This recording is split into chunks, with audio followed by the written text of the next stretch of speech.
Hey, hello once again, and we are here. I guess I'm ahead of it or not. I'm not entirely sure. It's Nerve Check, and we definitely have not been talking about anything offline. It has not happened. Uh, Welcome to Nerve Check, the best Kings of War podcast listened to by tens of people. ones of people everywhere. Still I, more than I what like that for countercharge our new gets. catch line. I like that for our new catch line. Listened to by tens of people. uh, Loved by so dozens. prior to my epic departure to Orc Town, you and John did a preview of the upcoming event with Nathan. We did. Yes, we did. And I don't think anyone predicted that Night Stalkers would take the tournament. No, we didn't actually do final predictions, but I was surprised. I was also surprised by the list that took the tournament. It is So a nasty list, though. It is. But again, it was one of the ones that we talked about, and we were kind of meh on it. But those are the lists that, as John knows from playing his current Kings of the Men thing, those are the ones you got to watch out for. So, Well, everyone was focused on the four hordes They're not the problem. of the butchers, and everyone avoided the Shadowhounds and didn't Yeah. think of the Shadowhounds being the issue. They're the issue.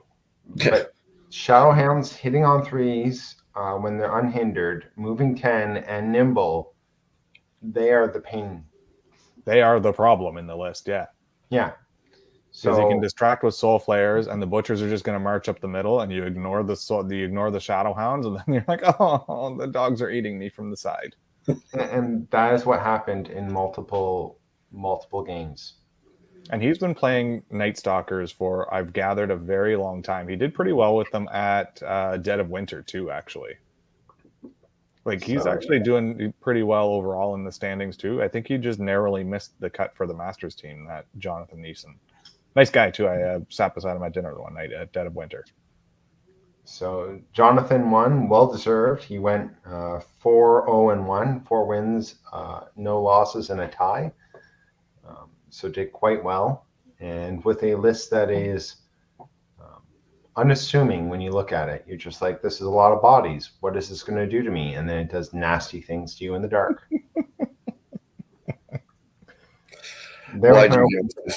I'm not taking that one. I decided to bring Order of the Green Lady because why not? I tried Orcs last year, and what I discovered is I'm better with Orcs than I am with Order of the Green Lady. which is shocking. I mean, all kidding aside, you are a damn good Green Lady player. So the fact that when you came for that little bit of a practice day over here and you were playing the Triumph, I really did like your Triumph Realm list. But Green Lady and you just seem to go together like tartan on a Scotsman for some reason. Like kilts on a Scotsman, not there past midnight. That's right. So the important question is, your first game was with Sir Spear. Yes. So it was Lance versus Spear for the first match. And I got to play, well, I guess I got to play 5 games at Orc Town, and Kevin Spear was the only person who I had ever played before. And we had played one.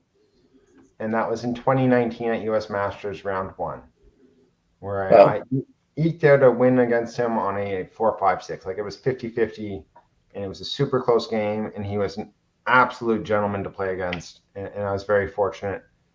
And so playing him at Orc Town round 1, I knew not to underestimate him, to like know that he was good. And then I was fortunate enough to play 4 new players who I was looking forward to playing. So I got to get 5 excellent games against, in at least my mind, a really hard field of players to play against. I played against Kevin Spears, who, as I said, went to US Masters. My second game was against Keith Conroy, who won US Masters in 2022. So an easy 1-2 for first 2 games, yeah. Devlin Smith, representing the Southeast this year, has been there before, was my third matchup. My fourth matchup was Chris, fellow aristocrat, so we could have aristocrat on aristocrat violence. And then my fifth was Ed Fisk, who is representing the Pacific Northwest this year, but he's also from the Mid-Atlantic. He failed to make the Mid-Atlantic cutoff with 290 points out of a possible 330. Out of a possible what? 330. Holy. 300 for 1 days and 30 points for 300 for 2 days and 30 points for 1 days, and he was 290 and he missed out. I'm a little jealous of a spicy team then. Yeah. So what I'm saying is, like, those 5 people I would be happy to have on my Masters team, like at any point in time. So I consider it like a warm up to Masters, going through that gambit of people with Order of the Green Lady and getting to learn how to play quicker, how to work the clock. This was my first solid tournament using Order of the Green Lady since Crossroads. And it was a lot of fun. Like, the drive up was good. Nathan, myself, Nick, and Matt. It was a long drive, but we had good talks about everything. Showed up, began drinking, began playing. As you should. As you should. And round 1 came, and it was against Kevin Spear. He was playing Brother Mark. So I think army on army, I think I had the advantage. I think Order of the Green Lady is a stronger list at this point in time between the two. We each set up with a strong right flank. The running joke aside is I listened to his podcast comment about how he's Order of the Ivory Tower. Now, there's one thing that the engineers and millwrights can agree upon is we don't like the Ivory Tower, and we don't like those people who sit up there in those lofty heights. And I had previously named my Order of the Green Lady to be Order of the Red Maple because I'm not very original. So I continued to throw barbs saying how, the Order of the Red Maple has to deal with the schism that has come about between the Order of the Brother Mark and Green Lady. We need to bring you back in the fold. So we had the matchup. We both went strong rights. He had a character that had duelist, fly 23 inches, and he put that character on the left with his dragon. And the Huntress or whatever she's called. It's fantastic. I love that thing. So the guy from Victoria Wargaming, whenever he plays his Brother Mark, plays that character, and it's one of the reasons why I started looking at Brother Mark as well. I just think it's fantastic. So this was his my poor Pegasus facing his strong right flank, where he has 2 units of knights, troop of knights, like bowmen, and that's all I had against him. And I was like, well, you've won this flank. And on the opposite flank, he had his individual and the dragon trying to slow me down. In the end, I was able to push through on the right flank, push in towards the center, and get the win. He crumpled my left flank, and in the end, it was a 15-5 win for me. Scenario points don't matter, which is something I should probably take into consideration going to Orc Town. All that matters is win, lose, draw, and then attrition. Oh. So yeah, they do it a little different. 15-10-5. Oh, that's different than the last time I went. Yeah. So it was a good matchup. Super close in the end in terms of attrition points. Not as close in terms of scenario points. But I think this represents probably turn 2 or turn 3. And you can see his knights at the top already coming around the impassable terrain, and my knights pushing in on the bottom. So it was a good matchup. Happy to have had it. So was there any units that stood out for you for this game, or was this kind of like just a good all round sort of game? This was a good old, well, on the Order of the Brother Mark, it was his individual who could fly everywhere.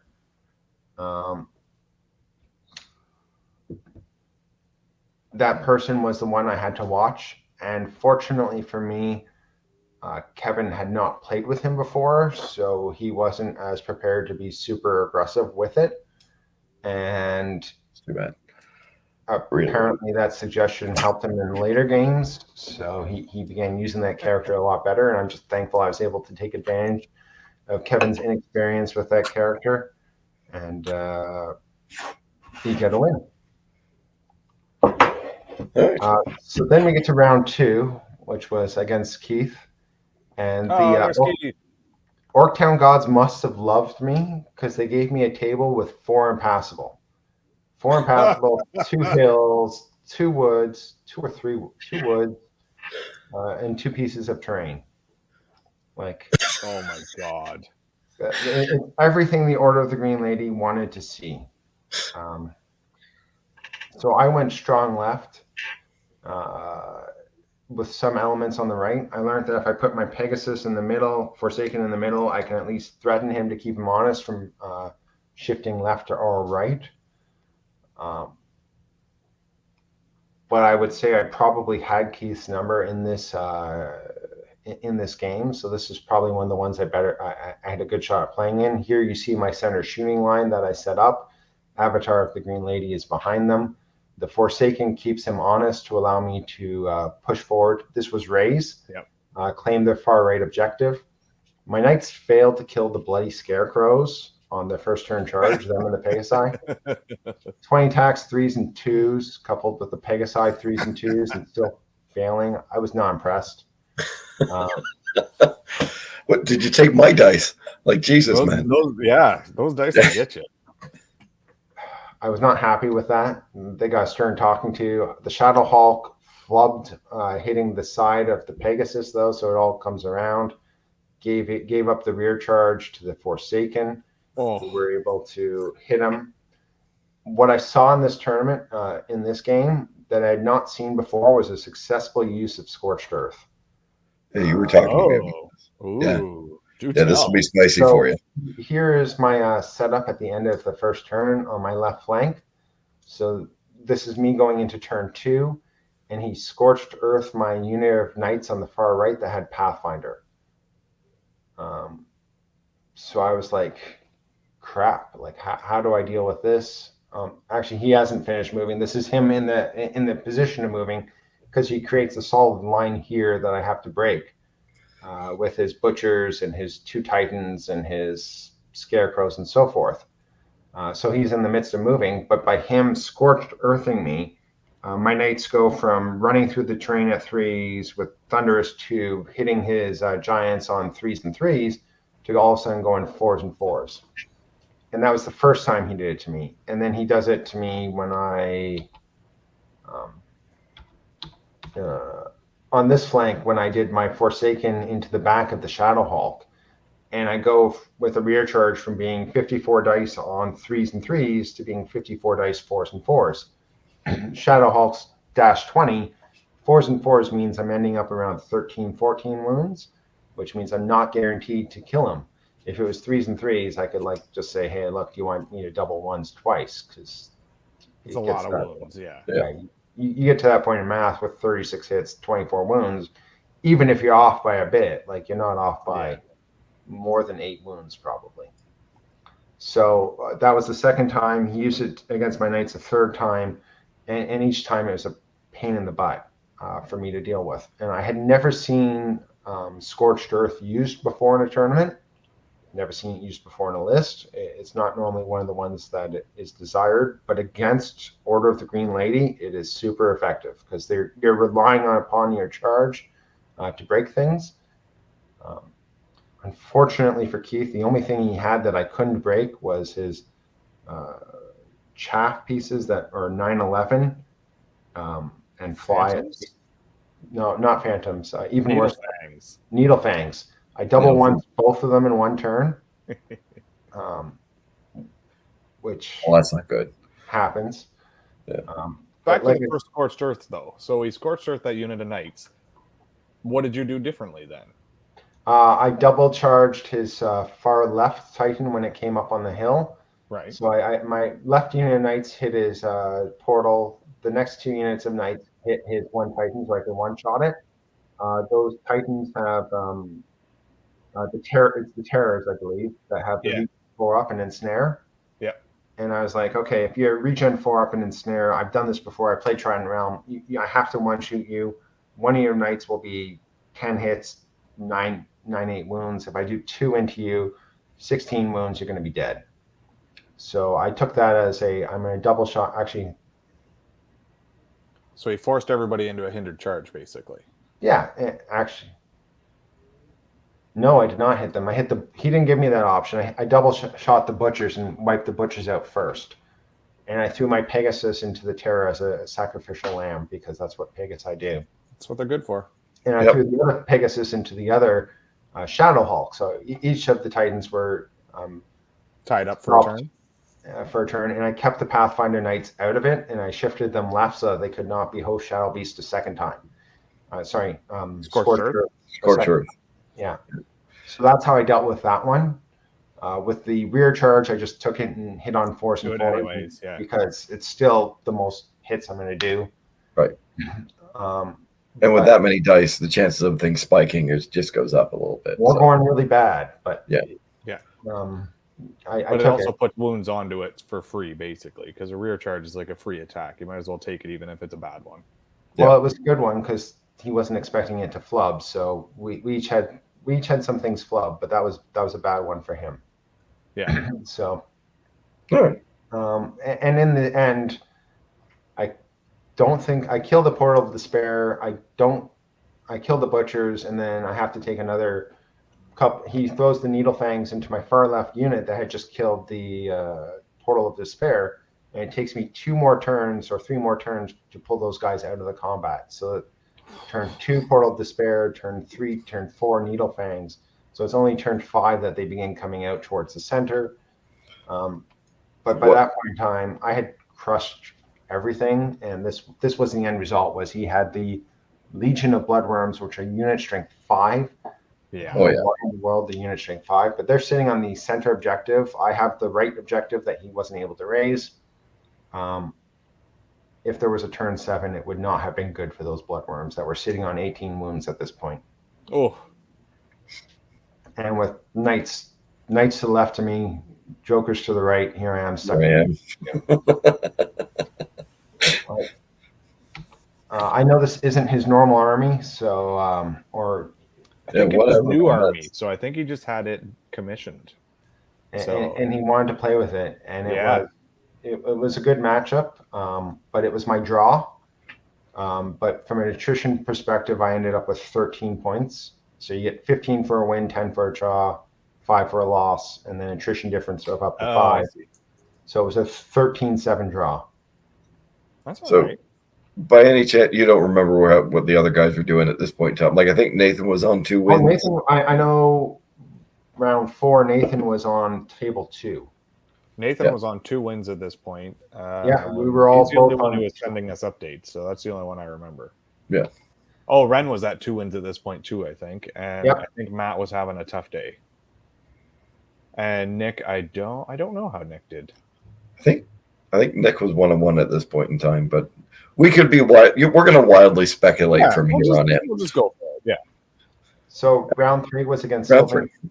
Yeah. This is your triple Gladestalker list with the Wilt Father and the 4 Shamblers. We're playing loot, so I of course run my Pegasus up in the middle to take the loot at the bond token, which forces him forward. Yep. And we're playing kind of chicken on the loot token in the far in the woods. About turn 2 or turn 3, I decide to break the chicken by putting my Sacrificial Order of the Brotherhood with Pathfinder. They're always getting the rough end of the stick. They get scorched earth. They get sacrificed in this game. Like, I don't think they ever survived a game at all, even a little. To go take the objective and sit in front of the 4 Shamblers and the Wilt Father, who then proceed. And the Wilt Father. Okay. I was going to say, in front of 4 Shamblers, that's not a guarantee. Oh, Wilt Father. Yeah, you're screwed. Unfortunately, on that flank, there's 5 units of knights. So it's a lot of knights. It is. Kill 1. Yeah, that's like, it's redundancy. You can give one up. You'll be fine. But it was hard to. Yeah. And you know what? I had never played Devlin before, and he is an absolute blast to play with. He represents the Blue City Brawlers. Like, that's one of those, I want to go down and enjoy Southern hospitality at some point in time and get extremely inebriated with them. Shit-faced. Shit-faced, roll some dice. So I like, I felt bad, but this was not Devlin's game. Like that happened. He charged. He took it. Like what else was he going to do? Because if he didn't do it, I was just going to back up out of the woods. Yeah. And then it'd be a 2-1 game in Super Wait. Bowl. So. Wait, you back up with knights? I thought that was an elf move. Well, these aren't real knights. Remember, these are the fake. There's a green knights. lady. They're like elf knights. They're like elf knights. They learned from elves in the forest. And these aren't even the good Green Lady Knights. These are Order of the Brotherhood. Oh, so. I'm surprised they know how to do that then. That's crazy. So that in this photo, that's the units up near the top of the photo, yeah, right? Partially on the hill is the Order of the Brotherhood. So did he have his Shamblers or the Wilt Father touching the forest at all? I can't tell in the photo. No, okay, so we were both in like the standoff, and I'm like, I have to break the standoff. I will enter the woods, take the objective. What are you going to do? Like, these bros are going to die. Here we go. Yeah. Or if they don't die, what are you going to do? That's it. Yeah. Yeah. And sacrificial bros. He was like, well, I guess I have to fight you. But his king with duelist and hitting on twos did not perform. Pretty good. I really like that bloody model. I honestly do. It almost makes me want to play Soma Ken. It's so good. 7 attacks is like the right amount of attacks for a good character. I just really like it. That will come up in 2 more games. All right. You can see he crushed through my archers all there. They all died. I've crushed through his center with all my knights collapsing in on that poor Wilt Father that's no longer there. And once the Wilt Father's gone, once the 4 Shamblers are gone, the knights lost their thunders because I hit them with the Pegasus in the flank. Like the flank's done. It's and we ended it at the end of turn 5 because I didn't want to come close to his Palace Guard, who had crushing strength and had a Bane chant there, and I was like, I could try to charge you, but it wouldn't go well for me, and then you countercharge me and kill me, or we could just shake hands and go to the bar early because it's game 3. Yeah. So we went with option 2. As you can see, I think I have 2 drinks finished on my side, and this is like turn 3. I think I killed the Wilt Father, got a drink, and then kept going. I did not die that night. It's a curling club. I mean, aren't you supposed to throw a stone or roll some dice and drink, and then throw another stone or roll some dice and drink some more? Well, we did have to drink to Wilt Father, who died. So yeah, seems fair. Did you pour one out for your homie? Just some of the pretty armies that were there, because like this is Jake's herd, and it doesn't show this, but it was absolutely stunning paint job with tattoos and everything else freehand.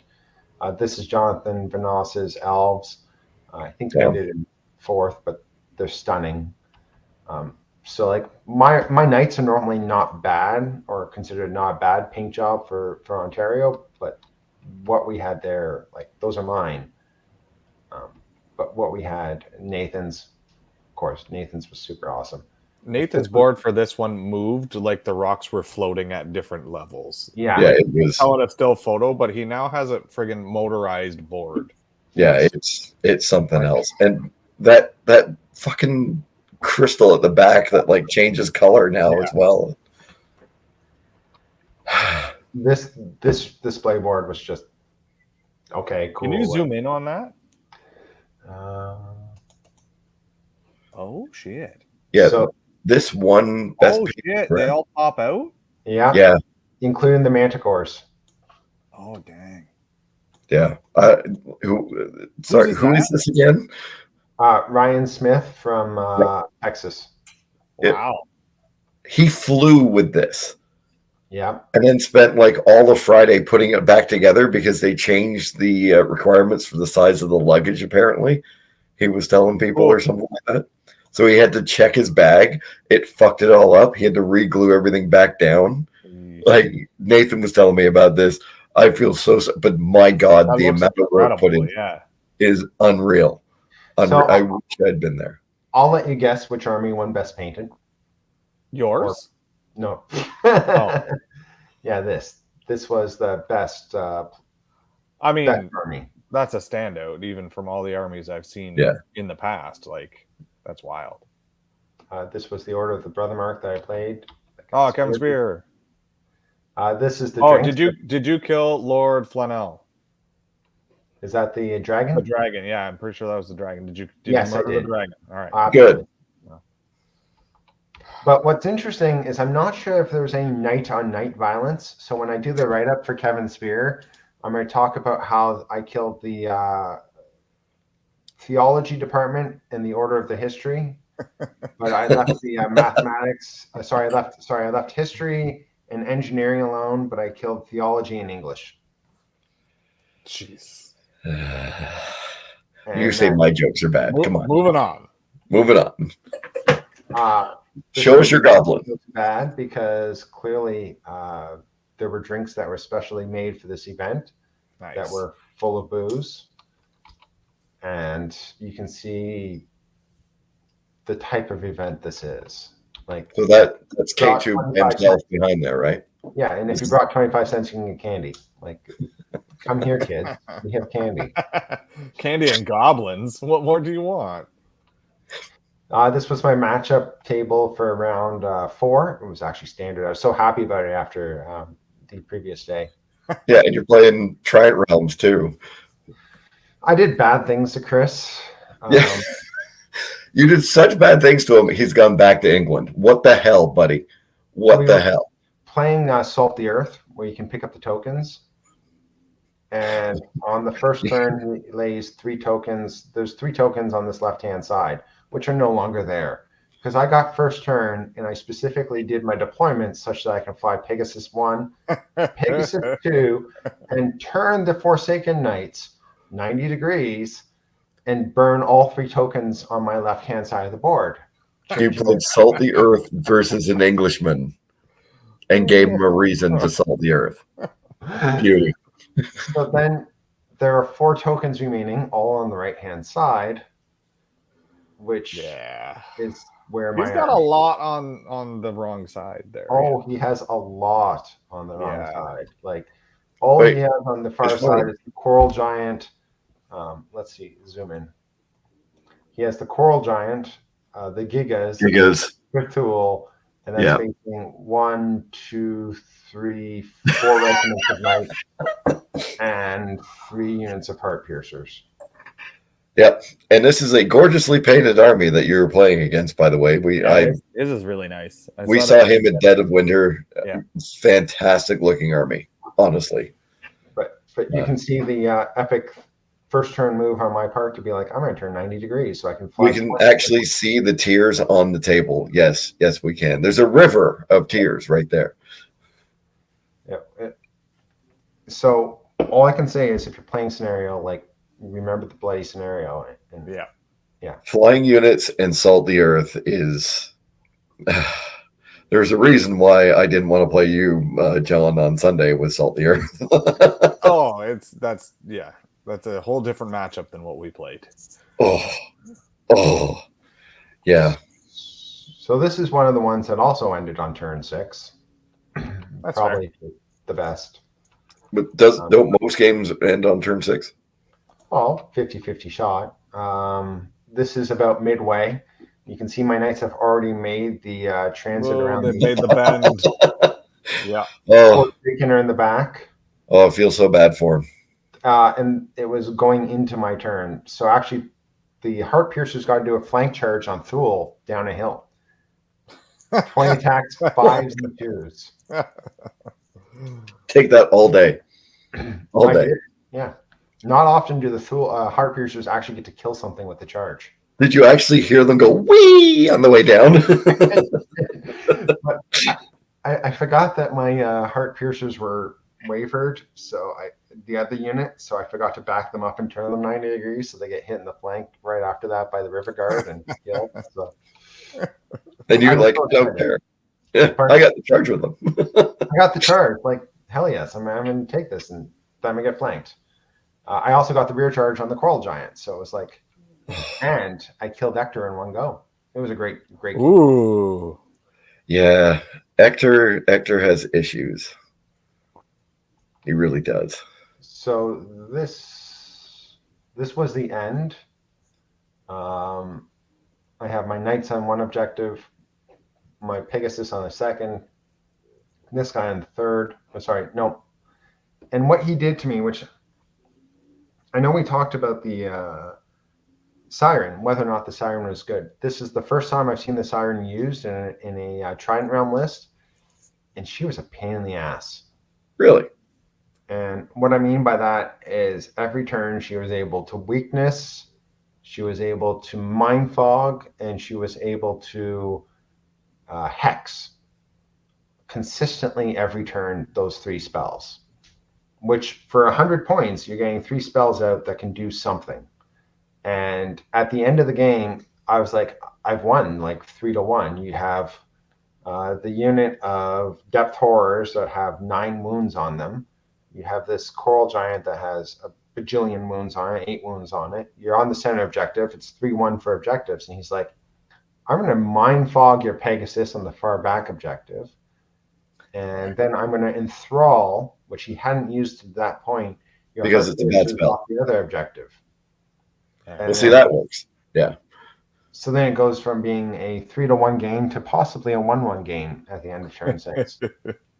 And how to finish? Well, he successfully enthralled, but the mind fog didn't work because, you still need to roll 11 to kill me. But it has me scared and had me go, you know what, for 100 points for the siren, she might actually be a useful piece. So I'm currently looking at my Trident Realm list going, can I get Scorched Earth? Or can I get a siren? And which one do I want to get into my list? Because I don't think both is the answer, but which one is more useful? I think the Scorched siren Earth. in your list. No. Scorched Earth. Siren. No. He's going to enthrall things, and it's going to go badly. You watch. So the combination of enthrall plus Hector's Wind Blast gives you a lot of scenario play that you wouldn't normally get to do. The mind fog fits with the heart piercers. Like it's just a neat piece that I wasn't considering before. Right. And until this, like I said, I got to play 4 excellent players, and I'm learning all these tricks that I hadn't previously considered or known. And seeing Chris do this, like I was like, shit, I need to up my game. Like I thumped him, but I almost. But almost didn't. So then you had to go change your pants and get ready for game 5. Which. That's why he wore the brown pants on that day. That's right. Ed Fisk, Mid-Atlantic, playing ogres, 4 hordes of siege breakers. Did you bring a second pair of brown pants? So the Kingpin. So this was penance for the previous game where I won. I don't know if I won table side, but I certainly won first turn. Ed won table sides and he won first turn. And the scenario was control. And what you see over here, and I will zoom in. Those are like large. 12-inch piece of impassable in the center of my terrain. I'm glad you zoomed in because we couldn't see the half the table that it was taking up. So this is the end of like my first turn going into his second turn. And on the deployment, I'm just like, how the hell do I deal with this? One, he has like the hill in the middle, which means he can put his stuff up there, see over my entire army, and do whatever he wants with his 25 lightning bolt. Yep. So I think I played this not as well as I could have. Do tell. And also, how many drinks were you in at this point in time? This is Sunday. I have to drive, so I only had 2 at this point. So what I'm doing down here is turn 1, he didn't have anyone in these woods. So my cunning plan was I can run up and then see how he responds. And he responds by turning his siege breakers to face the woods. Sure. Yeah. And I'm like, well, that doesn't quite get me out. And I was scared because this unit of Order of Redemption that I had put in the level 1 terrain to get cover against his lightning bolts, he chooses to shoot them instead of the heart piercers, which I was like, what? And then he does 7 wounds because of math. Like 25 attacks, hitting on 5, wounding on 4s results in 7 wounds. So I'm I can't be aggressive with them because I need to heal them up because otherwise they'll be dead. So I go, I'm going to sacrifice this Pegasus. So I fly the Pegasus in front of the Horde of Shield Breakers. I measure the arc of the sergeant and these guys, and I plop my Order of Forsaken right there in the woods, facing along his flank. Because I'm like, you can't hit me. I have one turn where I'm facing down your flank, and you have to deal with me. So I liked that move. It allowed me to cause a threat. And let's see if I have the next picture. No.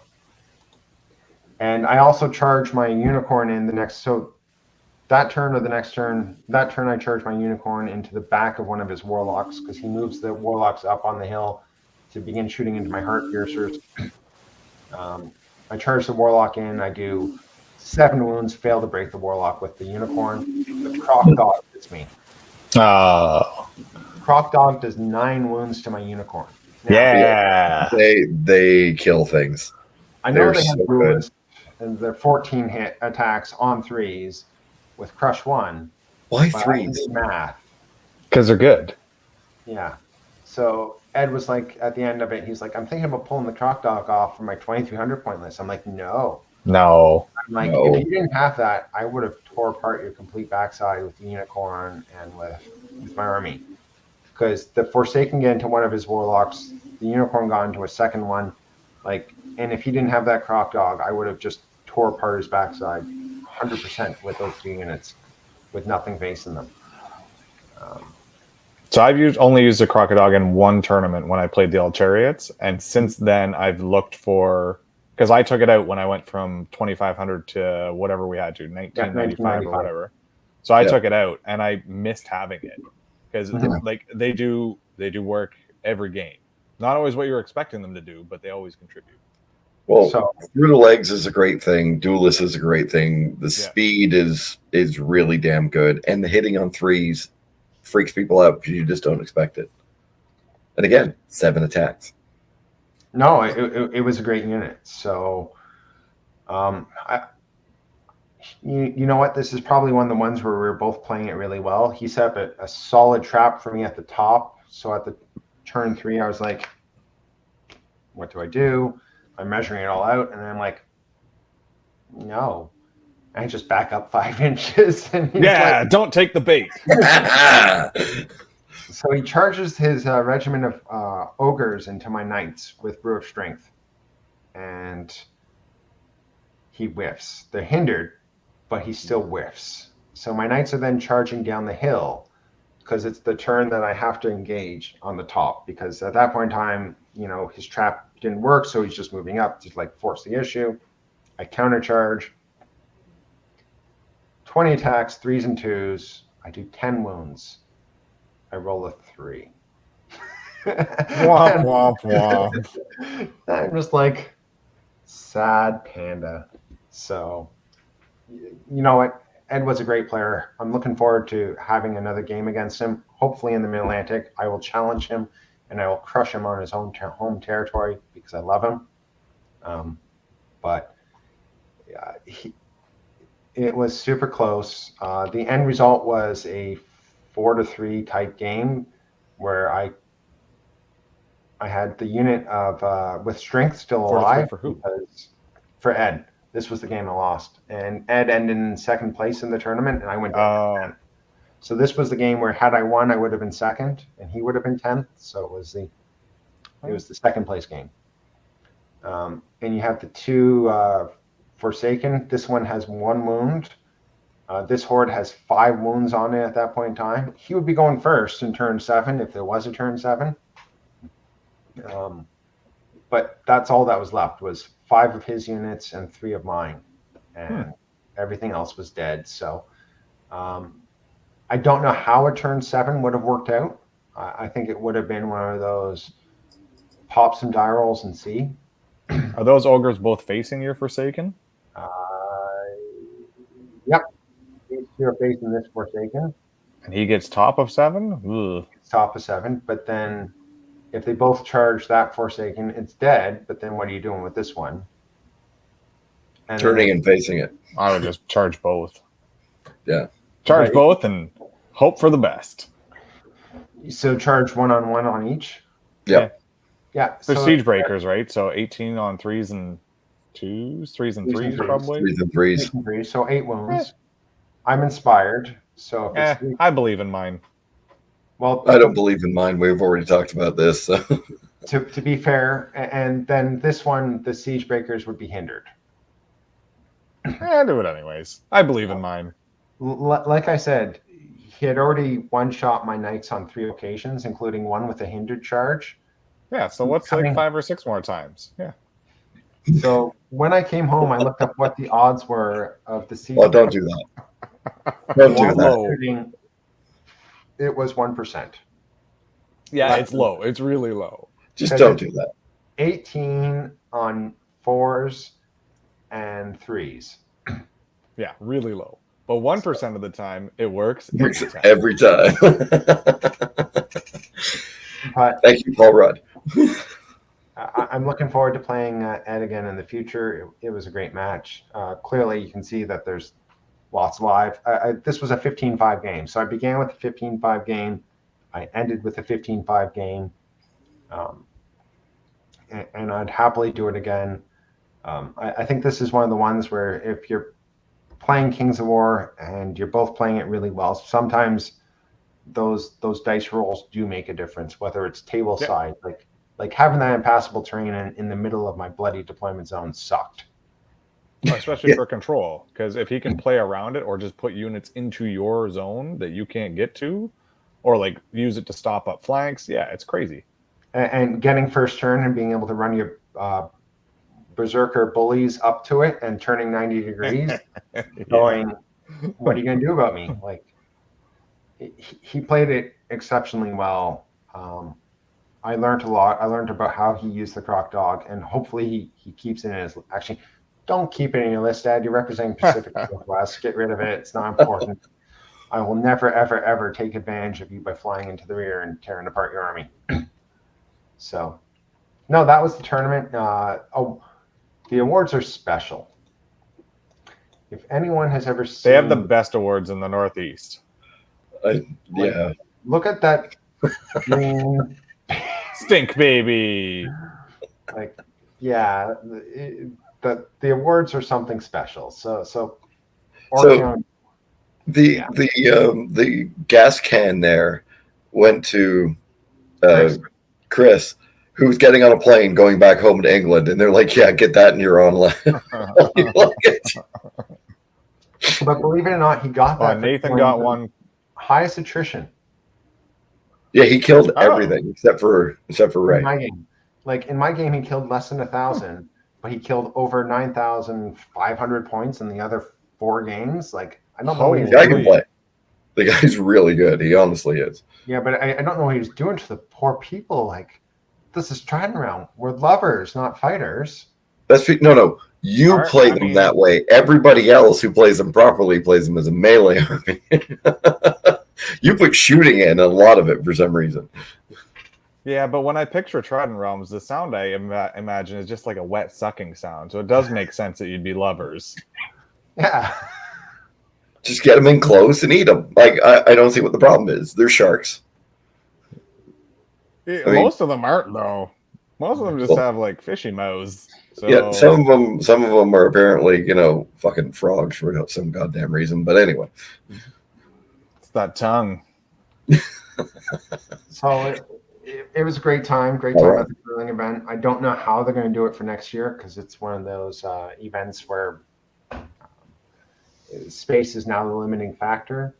But it was a lot of fun to go to. And, happy I was able to make it. Great. Cool. Did you learn anything, like anything else about your army, or are you putting these guys down? I mean, we are coming up the Masters sort of thing. Are you looking at other things? What has this taught you? I don't think I play Order of the Green Lady well. Maybe a more important question is, what are you going to play for King Beyond the Wall? Oh, Masters is too far away. Yeah, forget Masters. Screw that thing. I'm going to do Trident Realm. Ooh, spicy. Ooh. I'm going to do Trident Realm because... Cue the wet sucking sounds. Yeah, there it is. I did Orcs for March of Death. Yeah. I did Order of the Green Lady for Orc Town, and why use the same army twice in 1 year? Oh God, why would you? Yeah.